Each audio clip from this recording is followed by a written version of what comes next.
আন্দোলন চলছে চলবে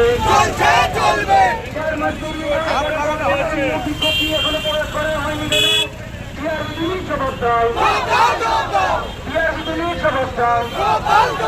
4 বছর পুলিশ নিয়োগ বন্ধ কেন? পুলিশ মন্ত্রী জবাব দাও। 4 বছর ধরে পুলিশ নিয়োগ বন্ধ কেন? মুখ্যমন্ত্রী জবাব দাও। কনস্টেবল নিয়োগের দ্রুত বিজ্ঞপ্তি প্রকাশ করার দাবিতে আমাদের আন্দোলন চলছে। খেয়াল করে নিত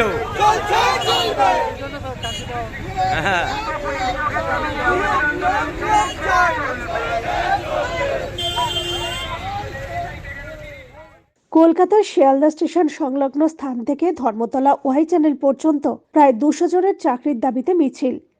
মেমো নম্বর 102/12 অনুযায়ী 32,123টি শূন্যপদ রয়েছে পশ্চিমবঙ্গ সরকারের অধীনস্থ পুলিশ বিভাগে। কনস্টেবল পদের শেষ নিয়োগ বিজ্ঞপ্তি প্রকাশ হয়েছিল 2020 সালে। দীর্ঘ 3 বছর অতিক্রান্ত হয়ে গেলেও এখনো নতুন নিয়োগের ক্ষেত্রে রাজ্য সরকার উদাসীন। পাশাপাশি পুলিশ রিক্রুটমেন্ট বোর্ড সমানভাবে উদাসীন পুরুষ মহিলারা চাকরির দাবিতে।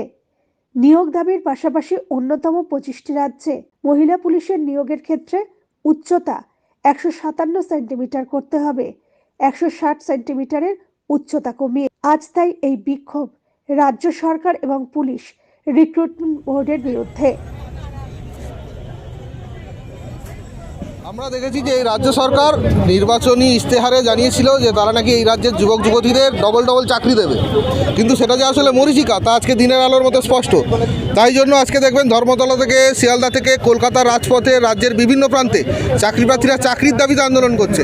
ঠিক আজকেও ঠিক একই রকমভাবে পশ্চিমবঙ্গ পুলিশ এবং কলকাতা পুলিশের যে সমস্ত চাকরি প্রার্থী আছেন তারাও তাদের চাকরির দাবিতে আজকে রাস্তায় নেমেছে। আগেও অনেকবার নামা হয়েছে, কাজের কাজ তো কিছু হয়নি। আসলে এই সরকার হচ্ছে বেকার মারা সরকার, বেকার বিরোধী সরকার। এই সরকারকে জায়গা থেকে যদি হয় তাহলে লাগাতার আন্দোলন করতে হবে।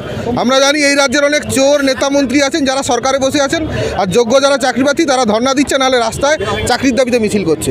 এই সমস্ত চোর লুটেরাদেরকে জেলের গারদে ভরতে হবে এবং যারা মেধাবী, যারা যোগ্য তাদেরকে চাকরি দিতে হবে। এটাই আজকের মূল দাবি। এই জন্যই আজকে শিয়ালদা থেকে ধর্মতলায় পশ্চিমবঙ্গ পুলিশ এবং কলকাতা পুলিশের চাকরি প্রার্থীরা আন্দোলনে সামিল হয়েছে।